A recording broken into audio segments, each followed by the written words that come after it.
Kính thưa quý vị, kính mời quý vị hỗ trợ và chia sẻ một câu chuyện cổ tích gọi là Trư Chi Mỹ Nương. Một câu chuyện rất quen thuộc với quý vị nhưng là mới mẻ đối với người bản xứ nơi đây. Mesdames et messieurs, déjà à mi-chemin de la visite, je vous invite à vous asseoir un peu au bord d'une rivière, la tête reposée, pour écouter une légende intitulée La pierre d'amour, qui pourrait vous apporter un petit peu de mélancolie, mais une mélancolie avec ses charmes parfumés de musique et de romantisme. Je ferai le livre parler et les artistes mimant sur scène représentent l'illustration de ce texte.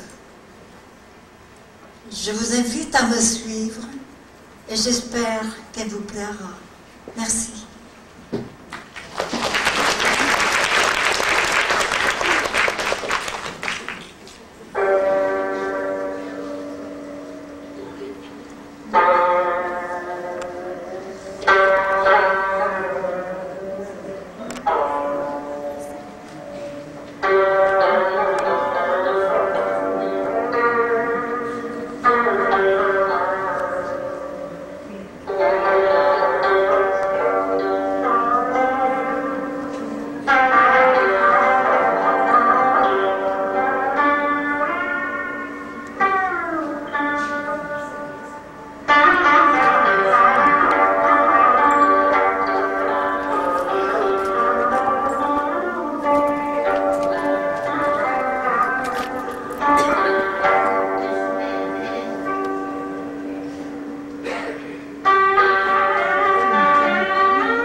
Nợ tình chưa trả cho ai, khối tình mãn xuống, thuyền đài chưa tan.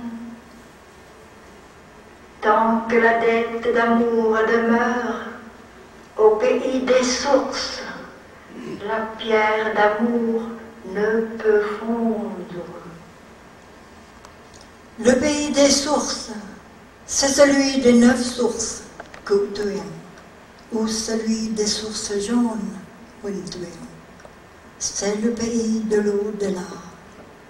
Mais de quelle dette d'amour s'agit-il? Et de quelle pierre d'amour s'agit-il? Écoutez, chers amis, écoutez.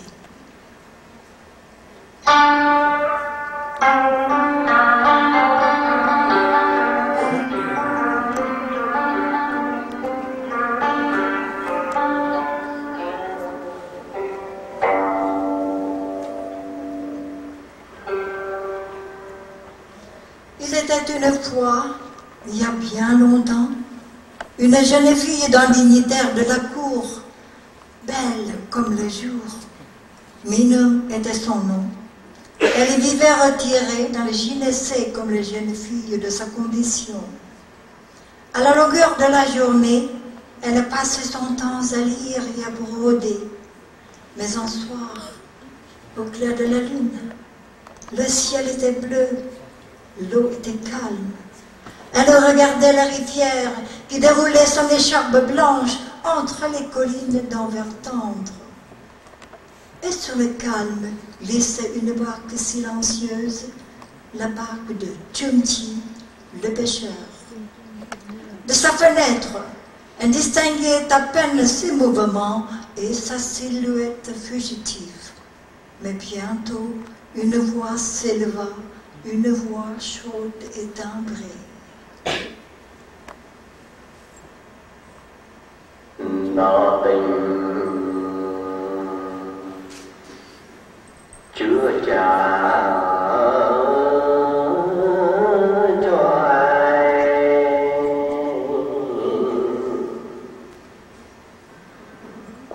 khối tình mang xuống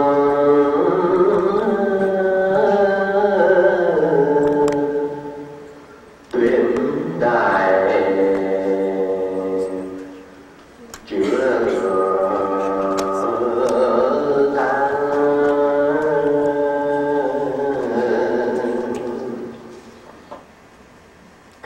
la dette d'amour demeure au pays des sources, la pierre d'amour ne peut fondre. Quel sentiment, quel rêve dans le cœur de la jeune fille. Le chant et la voix faisaient éclore. On l'ignore. Mais un jour, le pêcheur ne revint plus dans cette région. Elle se surprit à l'attendre et sombra dans une tristesse étrange. Oh, cette voix, cette belle voix d'un inconnu, pourquoi s'est-elle tue?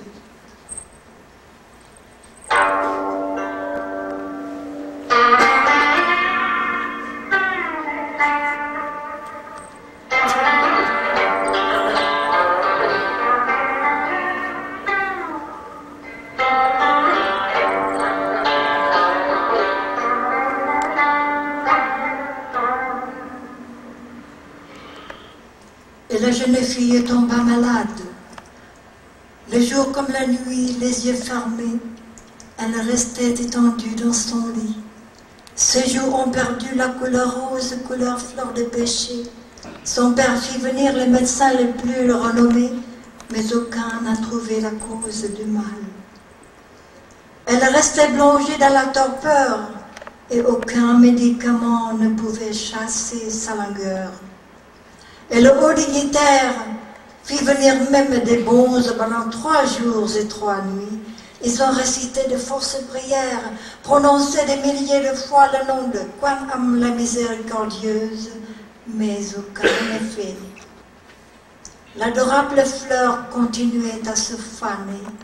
Les parents s'inquiétaient, les parents se désespéraient, lorsqu'un soir, l'ancien chant de nouveau se fit entendre. Nó tình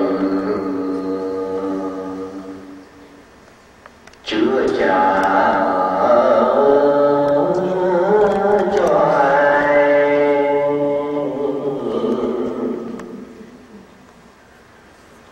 khối tình mang xuống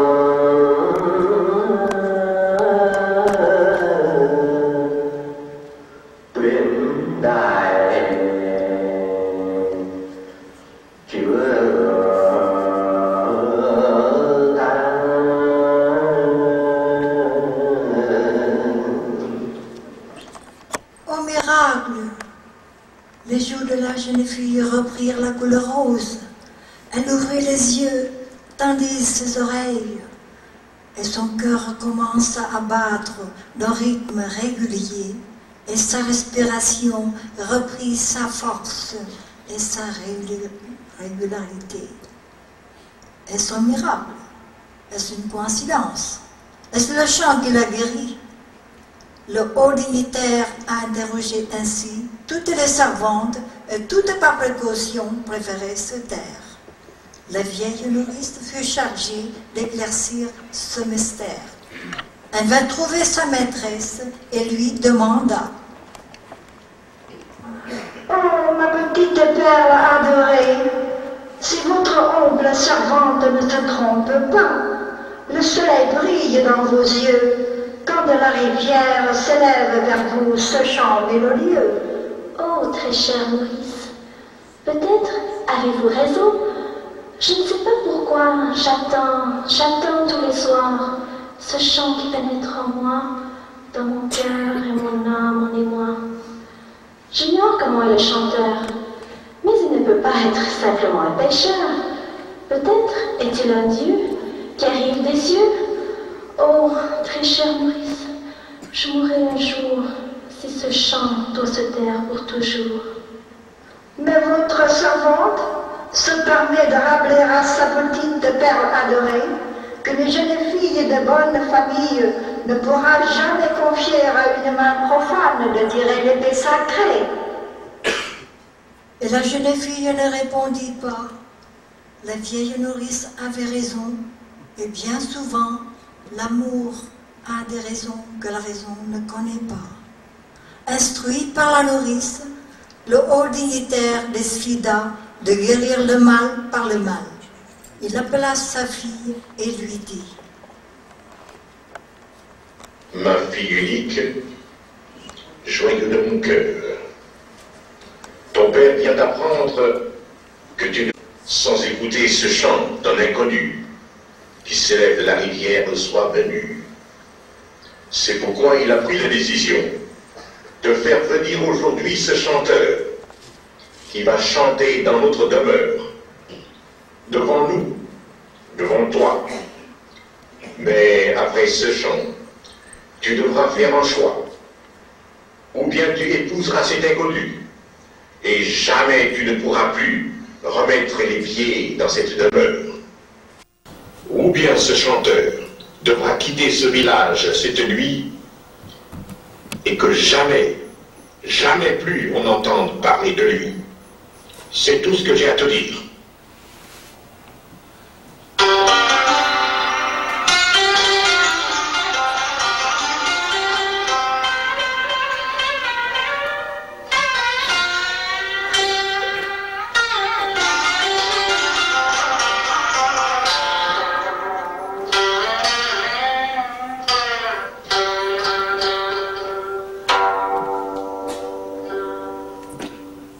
Depuis cette entrevue, ses aiguilles ne courent plus ses broderies, ses yeux refusent de lire ses poèmes favoris. Elle se met devant le miroir, lustre ses cheveux noirs, noirs comme de l'ébène, noirs comme du jet. Oh, je ne peux pas réaliser que ce soir, ce chanteur mystérieux va chanter devant moi. Elle ajuste sa tunique de soie rose et sous ses lèvres timides se dessine un sourire comme une fleur à peine éclose. À la tombée de la nuit, dans la grande salle, tout le monde se réunit. Le père tire de longues bouffées. La mère et la nourrice, à côté de Mineux, toutes tremblantes d'émotion et d'interminables attentes. Le laquais en livrée rouge et or annonce d'une grande voix de Stentor. Le pêcheur attend l'ordre du Seigneur. Faites-le entrer. Ordonne le dignitaire. La porte s'ouvre. Le pêcheur s'avance lentement et lui dit: Votre serviteur présente ses respects au vénérable mandarin. Ah, c'est toi le pêcheur qui chantait tous les jours, d'une voix si triste, un chant d'amour. Oui, Excellence. Ma fille trouve ton chant très joli. C'est pourquoi je t'ai fait venir ici pour chanter devant elle ce soir. Au milieu de cette salle, tu vas t'asseoir. Il s'avance et regarde autour de lui. Par tant de lumière, il sent ses yeux éblouis. Il distingue quand même, dans la demi-obscurité, la silhouette d'une jeune fille dont le visage est à demi caché par un éventail de dentelle. Mais les yeux profonds, brillants, même dans la pénombre, ses longs cheveux noirs comme du jet, encadrant les joues roses couleur fleur de pêcher. Belle, elle est vraiment belle. Chante maintenant. Ordonne le dignitaire de la cour. La grosse lanterne avec ses 81 bougies déverse un flot de lumière sur le chanteur.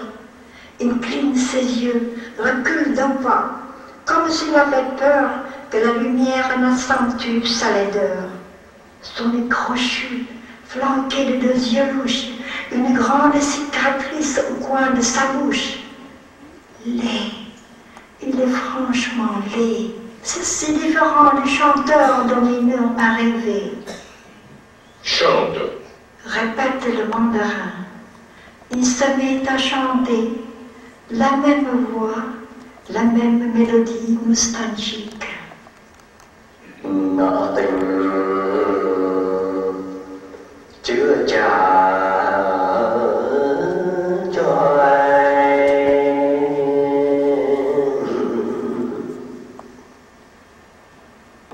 khối tình mang xuân.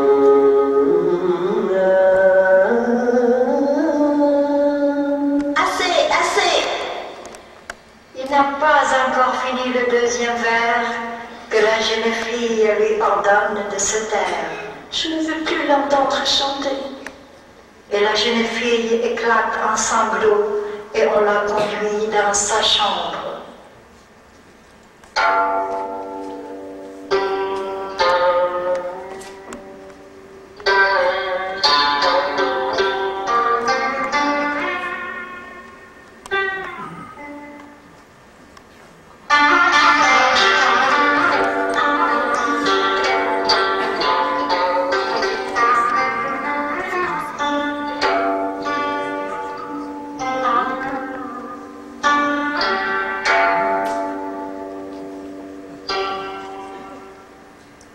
À partir de ce jour, elle fut guérie pour toujours.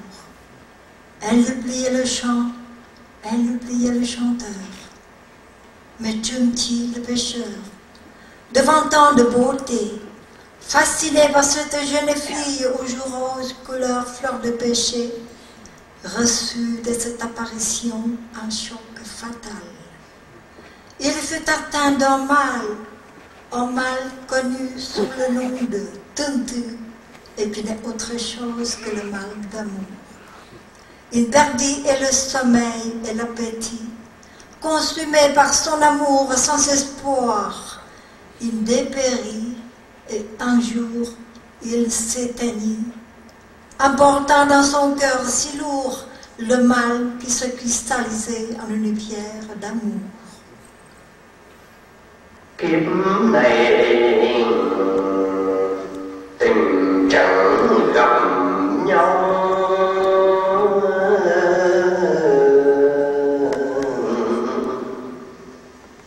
hồn ta hẹn gặp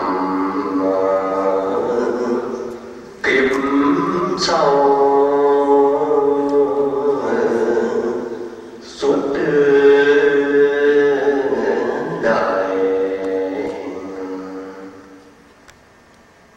Puisque nos cœurs dans cette vie ne peuvent se rencontrer, que nos âmes dans la vie future s'unissent à jamais. Ainsi chanta-t-il un soir avant de s'éteindre. Il fut enterré selon son désir non loin de la demeure de Mineux, et 3 ans après, lorsque l'on exhuma les restes pour le transporter dans sa sépulture définitive, on trouva dans le cercueil une pierre translucide à la place du cœur. Et le hasard a voulu que le père de Mineux pût acquérir cette pierre d'une beauté peu commune. Il lui demanda en artisan d'en faire une tasse à thé, et chaque fois qu'on y versait du thé, on voyait la silhouette de Chunti dans sa barque, qui faisait le tour de la tasse, et en même temps un chant s'élevait. ngỏ tình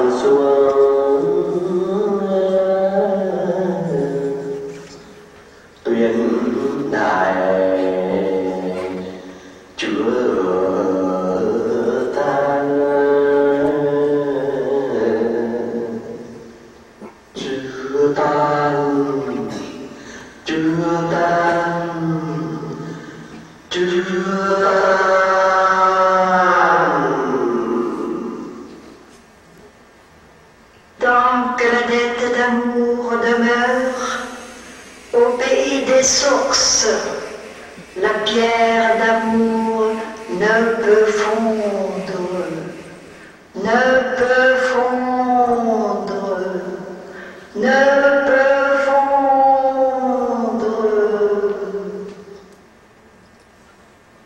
Un jour, Minhomme prépara du thé pour son père. Le chant nostalgique, la silhouette du pêcheur la replongèrent dans le passé. Elle se souvint et pleura. Une larme tomba sur la tasse et celle-ci s'est brisée et se fondit en eau. Larme de pitié pour le triste sort d'un pêcheur à la voix d'or, mais au visage difforme. Larmes de regret qui pouvaient apaiser les tourments d'un cœur inconsolé. Larmes par laquelle elle s'acquittait tardivement d'une dette d'amour acquittée avec la tasse qui s'est brisée, disparue pour toujours le chant nostalgique.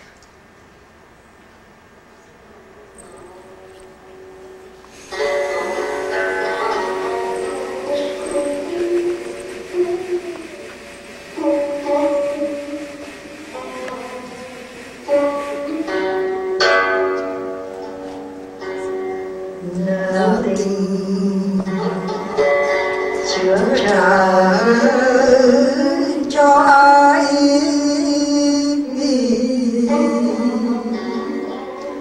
vô tình